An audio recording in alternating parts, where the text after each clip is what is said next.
दोस्तों, आज हम बात करने जा रहे हैं साल 2018 में 11वीं रैंक के साथ यूपीएससी परीक्षा पास करने वाली आईएएस टॉपर पूज्य प्रियदर्शनी के बारे में। पूज्य प्रियदर्शनी अपनी लाइफ के बारे में बताते हैं कि लाइफ गोल्स को लेकर बहुत इमोशनल होने में बिलीव नहीं करती। वे अपने सपने भी प्रैक्टिकल ग्राउंड्स पर बनाती हैं और हमेशा अपने लिए प्लान भी तैयार रखकर काम करने में यकीन करती हैं। पूज्य ने हमेशा से यूपीएससी परीक्षा पास करने का सपना देखा था, पर वे इस हकीकत को भी कभी नहीं झुठलाती थी कि यह परीक्षा बेहद कठिन है और इसमें जबरदस्त कंपटीशन है। इस बिंदु को ध्यान में रखते हुए पूज्य ने हमेशा नौकरी के साथ ही यूपीएससी की तैयारी करी। हालांकि नौकरी के साथ परीक्षा की तैयारी करने से उन्हें डबल मेहनत करनी पड़ी, लेकिन उन्होंने इस सफर में कभी बिना प्लान बी के उतरने की कोशिश नहीं की। इससे उन्हें समय की कमी का सामना करना पड़ा, पर इरादे की पक्की पूज्य कभी नहीं रुकी। इन्होंने बार बार असफलता का सामना करने के बावजूद उन्होंने कभी गिव अप नहीं किया। पूज्य ने दिल्ली के श्रीराम कॉलेज ऑफ कॉमर्स से बी.कॉम किया। अपने ग्रेजुएशन के अंतिम साल में यानी साल 2013 में ही उन्होंने पहली बार यूपीएससी परीक्षा दी। इस समय जिस स्तर की तैयारी की आवश्यकता थी वह पूज्य नहीं कर पाई थी। इसके बाद उन्होंने गैप लिया और इस दौरान कोलंबिया यूनिवर्सिटी न्यूयॉर्क से पब्लिक एडमिनिस्ट्रेशन में मास्टर्स पूरा किया। इस प्रकार पूज्य की यूपीएससी की जर्नी काफी लंबी हो गई।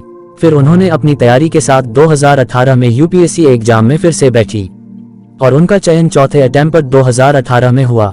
यहां तक पहुंचने के लिए काफी लंबा सफर तय किया है। मास्टर्स के बाद पूज्य ने नौकरी ज्वाइन कर ली और एक अच्छी कंपनी में करीब 2.5 साल तक काम किया। इस दौरान पूज्य की तैयारी चलती रही, वे अपनी कमियों पर काम करती रहीं। साल 2013 के बाद पूज्य ने नेक्स्ट अटेम्प्ट लिया 2 साल बाद 2016 में। इस साल पूज्य ने सभी बाधाएं पार कर ली और वे साक्षात्कार तक पहुंच गई, लेकिन इस साल उनका सफर यहीं खत्म हो गया। पूज्य रिजर्व लिस्ट तक ही सीमित रह गई। सफलता के इतना करीब तक आकर वापस जाना काफी दुखद होता है। कॉन्फिडेंस लेवल कम हो जाता है और सेल्फ डाउट होने लगता है, जो इस परीक्षा के लिए बहुत घातक है। पूज्य के साथ भी ऐसा ही हुआ। 2017 के अटेम्प्ट में पूज्य प्री परीक्षा भी नहीं निकाल पाए। जो थोड़ी बहुत उम्मीदें उन्हें खुद से बची थी वे भी खत्म हो गईं। यह वो साल था जब पूज्य का विश्वास इतना डगमगाया कि उन्होंने सिविल सर्विसेज का सपना त्यागने का मन बना लिया। उन्हें लगा यह परीक्षा उनके बस की नहीं। पूज्य अपने तीसरे प्रयास के बाद घनघोर निराश तो थी, पर जल्दी ही उन्होंने अपने अंदर के साहस को बटोरा और मैदान छोड़कर जाने का ख्याल दिल से निकाल दिया।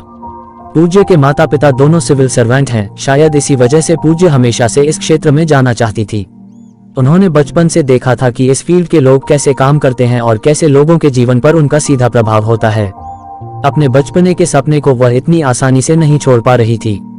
खैर, अपने माता पिता के सहयोग से उन्होंने दोबारा हिम्मत जुटाई और इस बात पर फोकस किया कि उनसे कहाँ गलती हो रही है।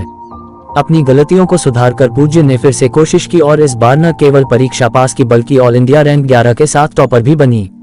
इस प्रकार पूज्य ने बिना नौकरी छोड़े यूपीएससी की यह परीक्षा भी पास कर ली। पूज्य बाकी उम्मीदवारों को सलाह देती है कि इस परीक्षा को पास करने के लिए खुद पर विश्वास होना बहुत जरूरी है।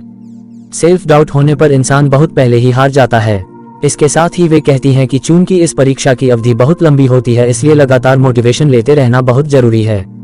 पूज्य कहती हैं लगातार न्यूज़पेपर पढ़ते रहें, ऑप्शनल हमेशा अपने इंटरेस्ट का चुनें, किताबें सोच समझ कर चुनें, ज्यादा कंफ्यूज न हो और आंसर लिख लिख कर प्रैक्टिस करें और उत्तर किसी और से चेक कराएं ताकि अपनी कमियां पता चल सकें। अपनी गलतियों पर निराश न हो बल्कि उन्हें सुधारने की कोशिश करें।